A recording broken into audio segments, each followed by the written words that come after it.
You can't say, I'm never going back there again. I'm never going to. When you start thinking never, I think the business is probably going to be because you will have those problems. Welcome back to the podcast. And today's a great day. Today is January 20th, 2025, MLK Day, also Inauguration Day. And for those of you who don't know, I'm a conservative individual. I like pro-business. I like lower taxes. I like the traditional family values. If you've been listening at all, you get that probably from Angela and I. So what I will say just briefly, and this is a tangent. This is a little bit of tangent because we're going to be talking today about entrepreneurial burnout, how to fix it, and how to work through it as a couple. But I just want to say this first because it is Inauguration Day. And I'm very passionate about our country as a veteran and so on. But here's what I would say your president is not. Your president is not your savior. Your president is not going to make you successful. Your president isn't going to make you wealthy. He ain't going to make you rich. He ain't going to make you a good dad, a good mom, a good husband. He is not going to make you any of those things. Or she, he or she. And so what I don't like is I don't like being labeled, oh, you're a Trumper and you're this. No, I'm a traditional values conservative individual. That's what I am. If there was someone else that was running as the candidate, that's probably the person that I would pick because they align more with my values. And so what I'm not saying, or I'm not celebrating the day of it's going to be an incredible 4 years. It's going to be amazing. We're going to explode our business. Our kids are going to be the best kids ever. They're going to be so obedient. Like, I'm going to be the best husband. None of that is true unless you and I, right, decide that it's going to be true and we move forward with our life. Now, his policies, his regulations that he'll probably cut and his policies that he'll probably put into place will probably help our business. Will probably help us save more money. Will probably help us send our kids to, or our child to a school, and we don't need to worry about certain crazy things being taught to them, right? So that will help. But he will not fix any issues that we have. So I just want to make that clear because I think there's so many people that are like, oh my gosh, the president's changing, Trump, this, that. Like, no, he's going to be great for the country. But individually, you are the one that decides to do a great job or to do a crappy job. And so if you sit on the couch for the next 4 years thinking you're going to wake up in 2020, whatever the year is when he's done, and you're going to be incredible, wrong. So I just had to say that because it's Inauguration Day. Doesn't have anything to do with our podcast today. Well, maybe it does a little bit, but yeah. So let's talk about it, Angela. The concept of entrepreneurial burnout. What does it mean? And then we'll talk about some things on how we try to get out of it and fix it and so on. So yeah, I think your business runs on the passion and the purpose that you have when it's starting out. But then a lot of things can happen that can quickly burn you out or even burn that passion out. And you kind of can easily forget why you started the business. So I just kind of want you to share with our viewers what has happened in the month of January. We are really for 20 days into the month of January, and a lot has happened with our business. So just give them a quick overview of what has happened since January 1st. Yeah, so January 1st of 2025, we had 3 higher level leaders resign. Actually, 2 resigned, and unfortunately, I had to remove 1 from the company, which I don't like doing. That's the worst part of the job. But it was necessary to do so that we could move on and break. So it's like, hey, we're going into a new year. It's going to be great. We got these goals. We got everything written down. Boom, boom, boom, boom. And then boom, 2 people just out of nowhere who you think have really great culture happening. One was a store manager. One was a director. And there was really no signs of fatigue, right, on them. Talking with our regionals after, talking with other people after. It's like this was kind of like out of left field. There was really no anything. Christmas bonuses had just been sent out, written. And part of me thinks, well, maybe we just are going to wait to quit until after Christmas. Maybe, I don't know. But yeah, so just boom, sucker punch to the stomach, January 1st, January 2nd. And what do we do, right? Right. So we had talked about, and it's not ironic, but kind of crazy how we had talked about almost like the episode before all this happened, how having the right people in the right places is what makes the business flow, right, and run smooth so that you can enter into these different phases, right? And now what happens when a director, a manager, another manager are all of a sudden gone from the space? I mean, how does that affect you directly? Yeah, so for me, normally I would be out on the beach, golfing, chilling, doing nothing, right? Because I'm a business owner, so that's what I would do. But no, that's not what I do. I haven't ever done that, and I probably won't do that for a very long time. How does it change? So yeah, I think looking back, there's a couple of factors because this happens to people. I don't want to say all the time, but it happens until you find your core people. So let me talk about the goods. The goods of this, I believe, have solidified our core team even more. I think you maybe agree with that. Our core team of loyal people who have come up with us since we originally started with Crumble, our core team of leaders, of shift leads, of managers, of obviously Jason as well, who's an owner. It's just really solidified that bond even more. And we actually had a call about this and talked with the team. And we also got whacked with something else, not just quitting, but with metrics and understanding that our metrics were down below where they should be. And that was news to us. You know, we're tracking this stuff, but we don't know the specifics that corporate's looking for a lot of times. And so we got that news. So just a whole bunch of like just hit with these, baseballs in the face, if you will, right at the beginning of the year. And so the question is what do you do about it? Right. And that's what you're asking is do we just lay back and not pursue our passion and our purpose as we're going through all this? Or do we kick it into high gear and do we say, we're going to fix this, we're going to fix it quick, we're going to find the right people this year. If we have to pay more for them, we will. We'll do whatever it takes. And so, Jeff and I are not the type of people that are going to sit back and watch. So what does that entail? For us who don't live in the region that we have our businesses, that entails more travel. That entails conversations between you and I that say, okay, here's what I'm thinking. Here's what I know just happened. How do we fix it? Okay, here's what I believe will work to fix this. I need to be up there next week for X days. What were we going to say? Okay. How to fix it. There are things that you implemented in ways that you believe will fix the situation. But at first, when this initially happened, would you say that you experienced burnout or you reached a place where you maybe were questioning your passion or your purpose or your motivations? Yes. All the things. I think it's natural. I mean, I still have no doubt in my mind that my talent is given to me by God and I am supposed to be in business. Zero doubts about that. Now, what business I'm supposed to be in? Sometimes I question that one, right? Do I be in the one that's high labor, high intensive, and all those things? Maybe I de-risk that a little bit because of the stress levels, which are usually very high. It's natural to second guess or to doubt. But then when you get some time and you just think and you understand how great the business has been, all of the things that you've learned, and we talked about this in the past, but it's all about building your character and your integrity. That's really what it is. We've talked about this, my mentor in the past and so on, is you're building these building blocks of character. And as you continue to build them, new doors will open to you, new relationships will open to you, new levels of income will arise. And so thankfully, I do have a decent mental state in the aspect of I know that we can find a solution to any problem. We will always find a solution. A failure and quitting, but it's never really entered my mind like we will find a way. Now, before we get into the fixing part, the tough part that you have to figure out mentally when these big issues and challenges happen is you need to mentally get over it first.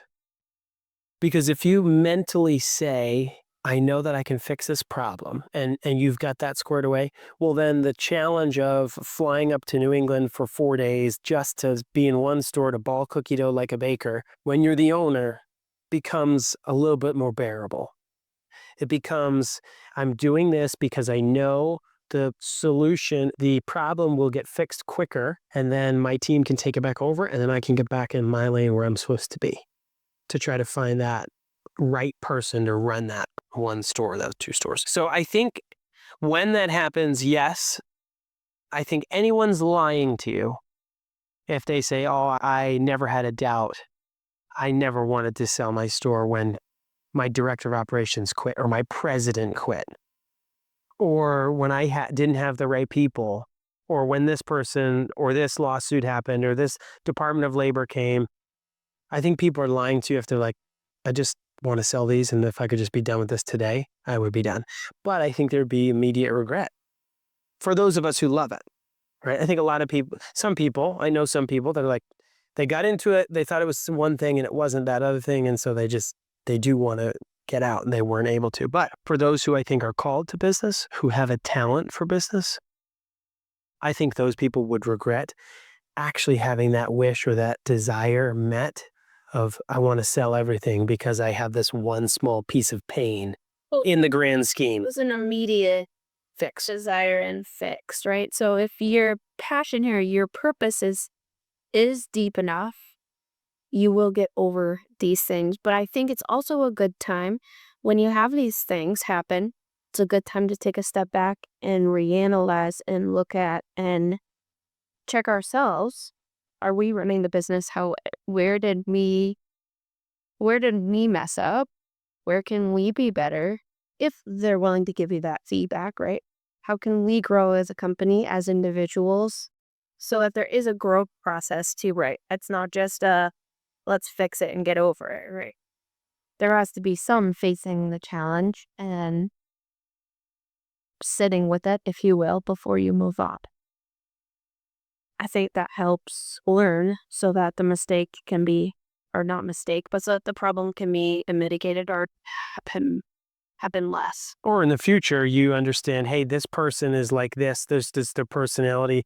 They said they quit because of X, Y, and Z. Is that a valid reason to quit? If it is, then that needs to be internalized. We need to do better.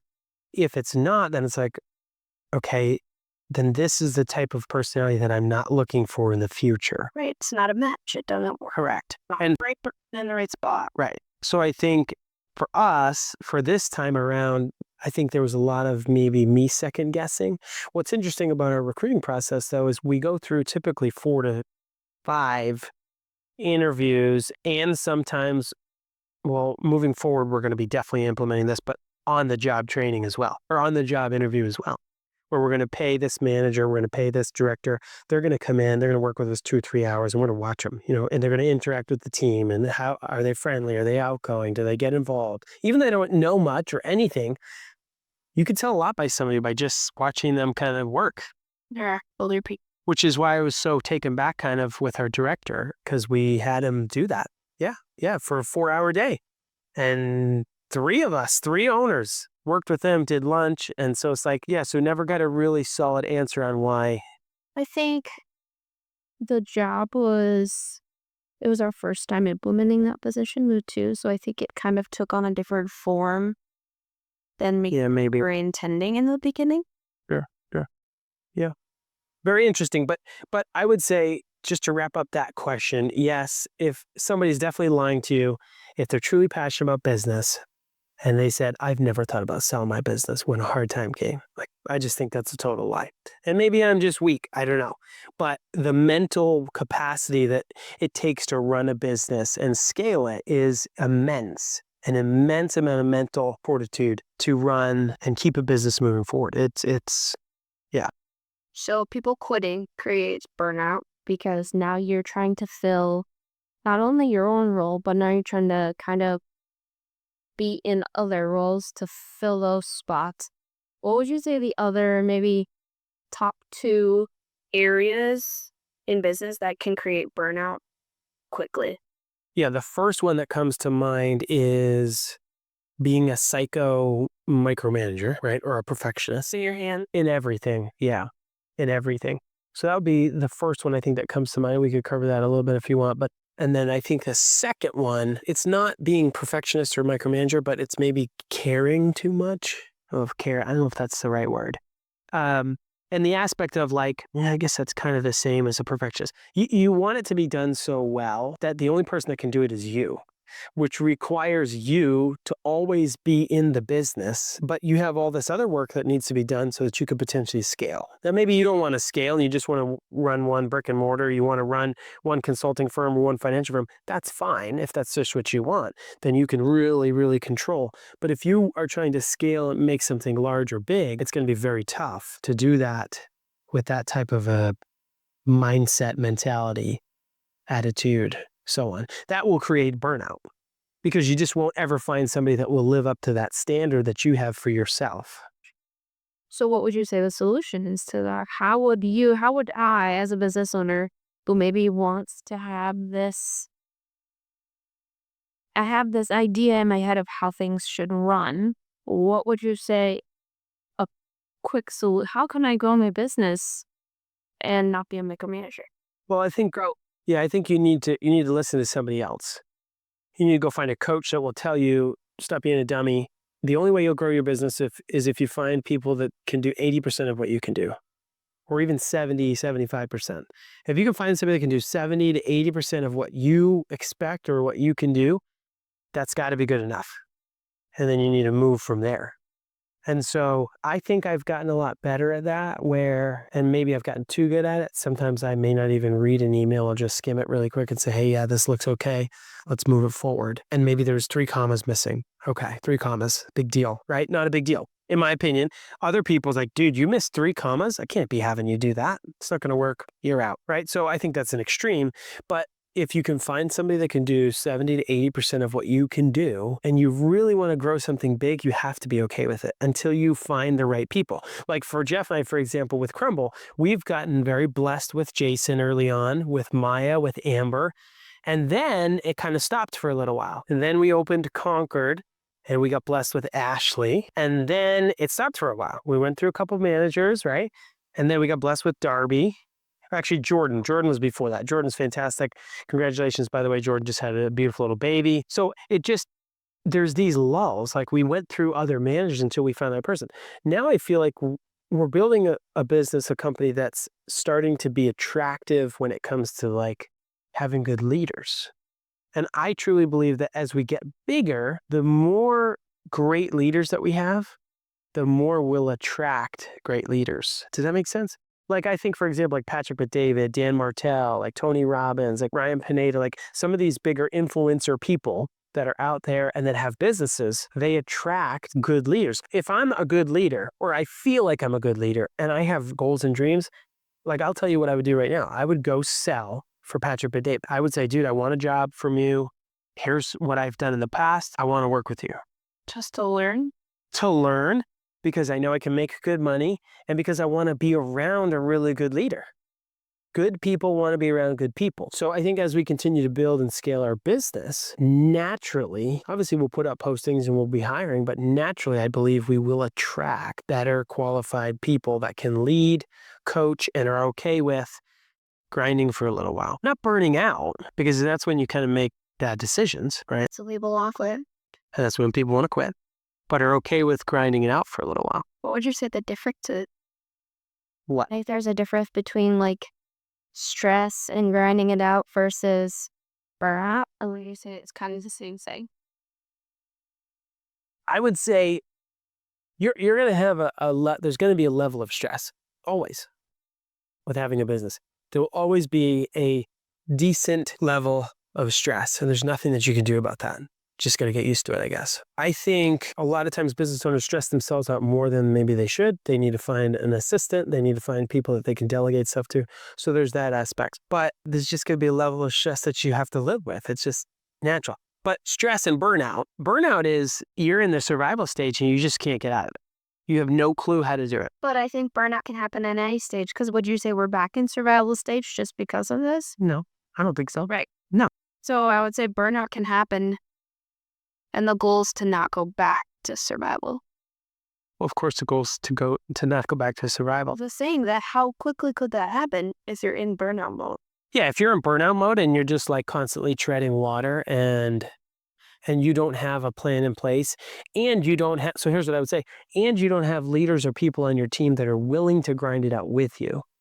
And that's why I'd say we're not in that survival stage, or we're not even close to it, because the team that we have, I know will do what it takes quickly to get the business back to where it needs to be, which is why I'm flying out tomorrow to make a jump start with Jason in the store, fixing what we need to fix so that in 2 to 3 days, he's back on track and he can now manage that store a little bit more remote and not spend as much time in there. But I'm willing to go do that. That's painful. And it's because now I've got to do that and I've got to do construction and meetings and growing the business. But that's grinding. That's stressful versus I'm constantly living like that in a burnout stage. I'm constantly flying around. I'm constantly being a baker in the stores because we constantly can't keep people. That is where I would say that's a problem. That's a burnout. We got to fix something, right? Yeah. Yeah. I would think that's good. Let's switch molds a little bit and talk about how the burnout in business affects burnout in our marriage. How would you say even these 3 people quitting has affected our marriage, if it has? I mean, do you feel like it has from your perspective? Yeah, I mean, I think there's definitely been more stress. I've been thinking about a lot more things throughout the day and throughout the evening and making sure that things are getting done, getting accomplished. I think burnout, like, so again, just to be clear, yeah, we have a lot of things going on right now with our business that we were that we weren't expecting, we weren't believing that they were going to happen. They've happened. We're going to address them. We're going to move forward. We're going to move forward quick. And in the next couple of weeks, we're going to get over them. We're going to find the right people and we're going to move on. Now, the other thing I would say to that too is as problems arise, you have to hit every single direction. You can't just have one solution. I need to hire somebody. Well, no, that's not the only solution. Maybe you need to hire a consultant. Maybe you need to hire a new manager. Maybe you need to hire some temp workers. Maybe you need to bring some people over from another country to work for you. Like, you've got to get really, really creative, not just, I need to hire a new manager. That's not going to work. And that's one thing I would say Jeff and I are really good at is we're always thinking about 5 solutions, not just one or not just 2. Now, they take time. So I can't lie to my wife and be like, yeah, we'll have this problem fixed next week. No, we're not going to have it fixed next week, right?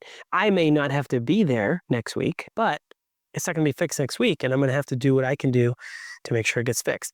So you've got to have multiple solutions. It can't just be one or twosies. You got to have a lot of solutions. As far as the wife is concerned, but yes, as far as the wife is concerned, we're not in burnout phase. We're not in survival, but problems and issues that are rather large weigh on the marriage. And so, and maybe this is a question for you once I'm done here, but it needs to be communicated. It's not necessarily your role to provide solutions. But one thing I will say is for those who are high achievers and business owners, I would say a lot of them share things with their wife or their spouse. And a lot of ideas and solutions do come from that because if your wife's not in the business, or at least maybe she understands a little bit, she has this outside picture. And so she can see kind of everything as opposed to you who are in the business. You're just focused on the problem and the one thing and getting 2 or 3 solutions. Whereas you've got somebody out here looking behind you saying, all right, well, you're pointing at these 2 areas, but what about these 4 or 5 I see over here? Could they be a possible solution? Maybe there's somebody internal that's not ready to grow yet, but could be ready in a month if you train them alongside them while you're in the Time and energy into them versus into Soya. Exactly. Right. Yeah, and I will say yes, it most certainly affects a marriage, whether you want to admit it or not. Your spouse can feel when something is going on. Your spouse can tell when your stress levels are higher. Your spouse can feel when you are burned out, when you're questioning things. So I would say you need to communicate that. Communicate it to whatever degree, but you need to say like, hey, these are the things that are happening in our business right now. I just want you to be aware of them because this is what I'm dealing with. If you just come home stressed all the time, or I can tell your stress is higher, I have no idea where it's coming from or why. that puts another strain on our marriage because now I don't know, is it coming from home? Is it coming from finances? Is it coming from the business? I don't know. Because I think you need to communicate the source of burnout. Mhm. And maybe it's not to provide solutions. Maybe it's just so that they can be a part of what you're going through in our life, so that I can pray for you, so that I can help you. And I would say it puts a stress, like I said, it puts a stress on your marriage whether you want it to or not. So I will walk through it with you whether you want me to or not.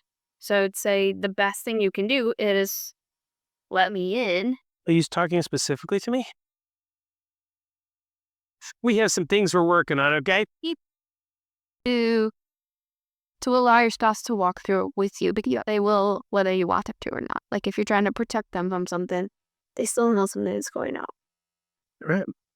And it creates friction. And that creates friction. And then that can create marriage fatigue and marriage burnout because you're constantly arguing, you're constantly stressed. I'm coming home.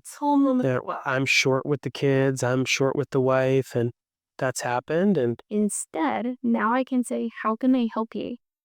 How can I take it? What can I take on? Asking, we talked about that early on in one of the episodes. Like one thing you can do is just say, how can I help you this week? Mhm. What are 3 things I can do to help take some of your stress? But if you don't communicate with me that things are happening, it will most definitely create burnout in the marriage. And part of me even felt like when those first 3 people quit, I felt like we would be going back to survival mode. So there's a little bit of like fear Sure. of going back to phase 1 again and being vulnerable and being like willing to go back to stage 1. And is my passion and my desire and our goals strong enough to go through that again? Would you do that? I would love this. Yes, but you do. You start Right. questioning it, right? Yeah. So burnout definitely affects the marriage. Let's go into solutions. Yes.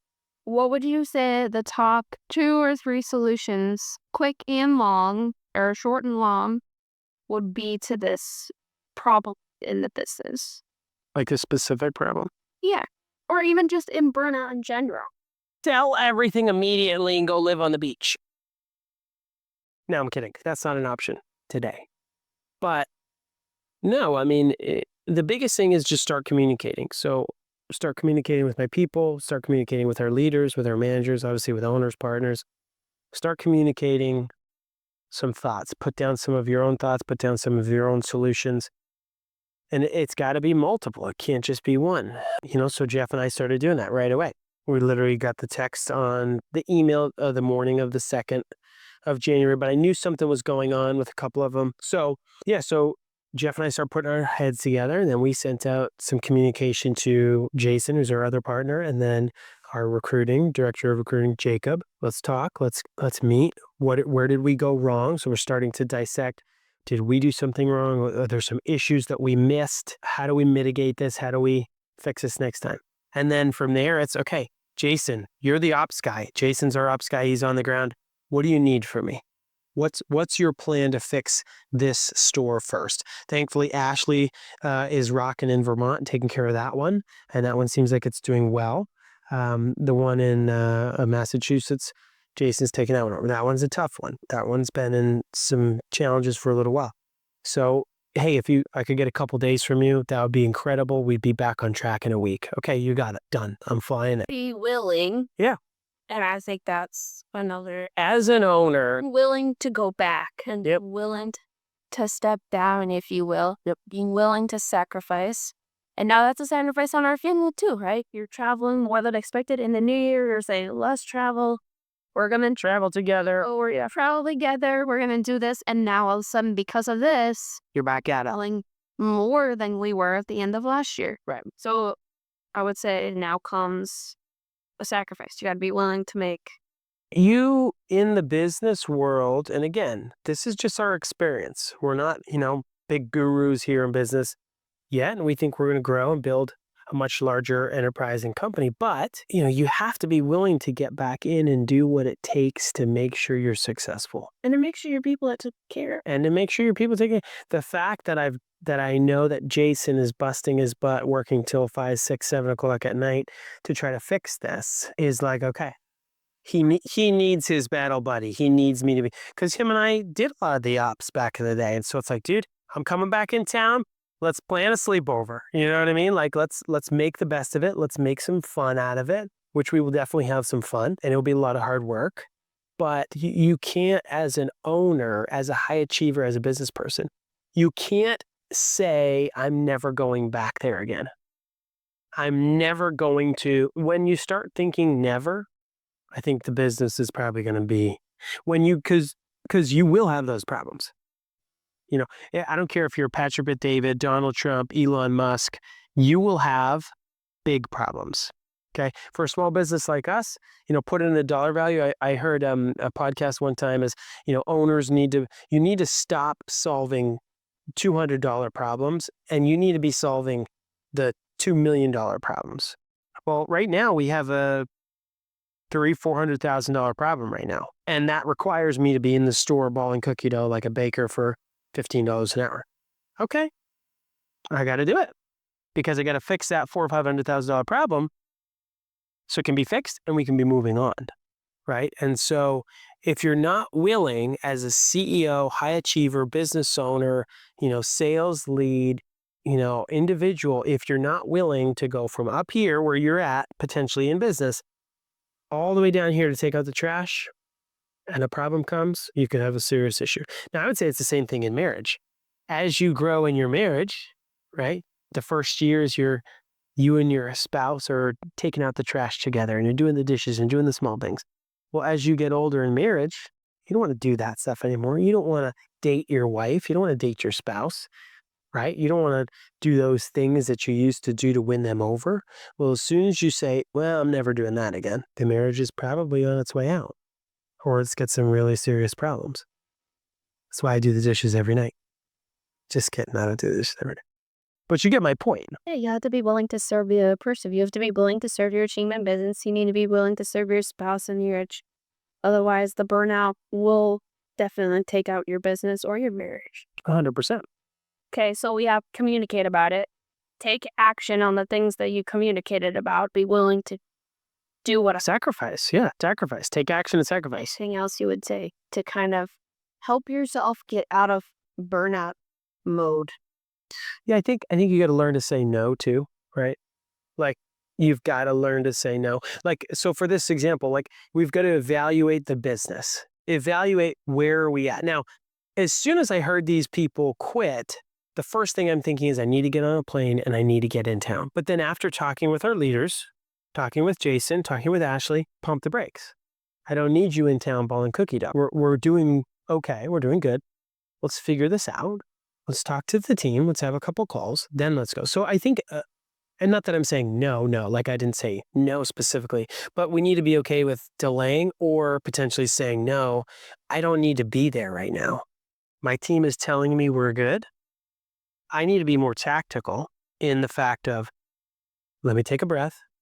Let's get a plan together instead of just jumping on a plane and going, or just driving into the store. How many times are there, the helicopter parent or helicopter business owner, you hear about a problem, you're looking at your cameras like, oh my gosh, what are they doing? I can't believe this. You go in and you fix it, and now you've just handicapped your team from learning how to fix it. I think it's the same thing in marriage too. Take a breath. Right. No, honey, that doesn't work with my schedule. Honey, we need to say no with the friends that want to get together with us because I haven't seen you in a week. We need to hang out, right? I need to have a daddy-daughter date. Oh, by the way, Lila asked me this morning if we could have a date. So gonna have to get that on the books. But you get my point is I think saying no is important. I think a lot of business people, they don't know how to say no. And that leads to overextending themselves and it leads to burnout. I think you're also more valuable sometimes when you're sticking into your, stay in your lane, stay in your role. Yes, you maybe need to help in other areas, but say no to just jumping on a plane because you might not be of any use at that point. Now you're just running around like a chicken with your head cut off. You just put yourself into this situation instead of communicating, coming up with an action plan, talking to the people that you need to talk to. so that now when you do get on the plane, you have a plan and your Correct. facts are helpful than just coming in like a crazy person. I come in like a crazy person a lot of times, but yes, I agree. You need to have a plan before you just go and act. Back when we were first starting out, it was just I would go act and I would go fix it. Now it needs to be more of I need to allow my leaders to do 80% of it and to lead if they can, right? I need to pay attention to it. But it's no fun. This won't be the last problem that will happen. There will be more problems. I prefer they weren't around the beginning of the year, uh, right? But, we're naive to think if we have 200 and something employees plus 3 different businesses that we run, we're naive to think that we won't have very large problems a couple times a year and that we don't have to jump into them. Now, the other thing Jeff and I think about a lot of times too to help with not getting burnt out is what problems will probably happen and anticipate them before they do happen. Implement a solution. So there's that too. But yeah, but a lot of times you don't know. When it comes to people, a lot of times you don't know. Yeah, out of the blue. There was no warning, no nothing, no communication. I would say that this is side tangent. If your business isn't the right spot for you, like, that's okay. But have enough integrity to give your workplace, like, a notice. Nobody does that anymore. It's actually embarrassing. It's embarrassing. Yeah. Communicate with them. Hey, when I first signed on with this position, you said that this is what I would be doing, and I find myself doing more of these tasks. Is there something we can do to work this out? Right. Communicate. And then again, if it doesn't work out, understandable.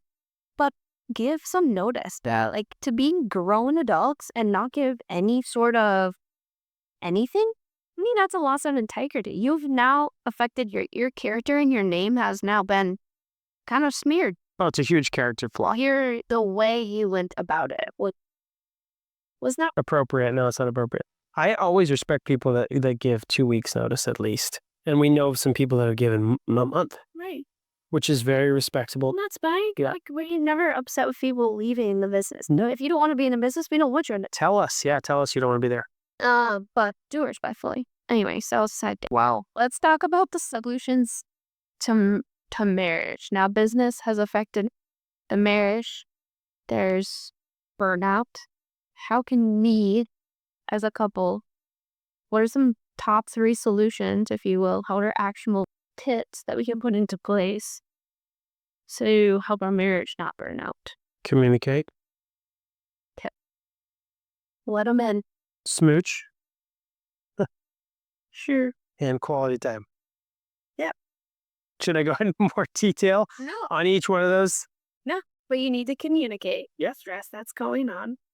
There needs to be some level of affection. I don't mean smooch, but there needs to be level of affection. There needs to be time. There needs to be time. Yep. And now your time is going to get shrunk, right? Because now you have less time. So now you have to be more Specific. right aware of pockets of time that we can, hey, let's sit down and have a conversation tonight by ourselves.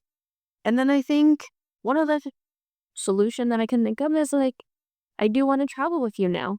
Obviously, I can't go every single time that you're going. That's just not practical, especially with kids. But maybe I can come along once and, like, be that encouragement as you're on the road and as you're traveling. Be that voice of, like you talked about, that kind of is looking at it as a whole and try to encourage. Talk about the things you can do inside the home to be more encouraging, to take things off of your plate. If you do take the trash out every night, maybe I start doing that for a little bit. I think we both share it. Around clean.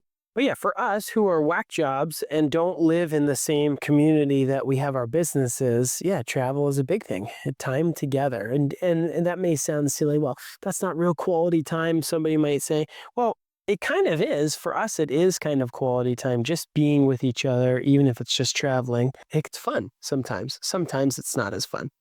But a lot of times it's fun to travel together. Just you knowing that I'm around, or that there's a level of support there. Yes, Feel it. agreed. And I'll give to you, even if it's for a couple hours at night. Like, because when you're in town, you're in the Yeah, when I'm in town, it's typically not really see each other, but it Right. is this level Just being around. Yep. you Yep. feel supportive. So, Whether it's going out to lunch or doing dinner or, right, I'll meet you at a store. yep, come hang out. The team would love to see you and Lila and so on. So yeah, there for that, for us, yeah, traveling together is definitely a thing, which you just booked your flight. So that's great. Valentine's Day together this year. Woo. In the store. In the stores. It'll be fun. Yeah. So Well, there are things, there are practical tips that you can do to try to create burnout. But if you don't put those into place, the burnout from the business yeah, will most definitely affect spill. It'll spill over. and the family. Yep. And the long-term effects of that will hit the kids and then so on and so forth. So we're not here to talk about generational trickle-down effect, but you know that like that's how it works. That's how it works. So burnout, it's a real thing. Be very careful of it. We're just talking to you guys about what our life is like today, like the issues that have literally not inspired us. We're not inspired by these problems that have transpired in the last 20 days. Hopefully what we're about to do with it and what we're going to do with them. Action steps that we Yeah, the action steps that we're going to take. And hopefully this helps, somebody get closer to their spouse, get closer to the team, get back into your business and really make 2025 a big year for your marriage and for your business. And the last thing I'll say, unless you have anything else, but the last thing that I'll say is back to what I started with. It's all on you to make the next 4 years really freaking great. It's all on you and your spouse this year in 2025 to make your marriage really great. It's all on you to make your team really great. It's all on you to get off the couch, to get into work, to get into your passion, to get into your purpose, to make 2025 really great. Sometimes, yes, we want to be lazy. Sometimes, yes, we want to sit on the couch. Sometimes, yes, we don't want to do the uncomfortable thing. But the only way to truly grow and to make your marriage and your business really great, to have success in your business and resilience in your marriage is to get up and to take action. And Donald Trump and no other president are going to do that for you. So don't let anybody tell you otherwise. Thanks for watching.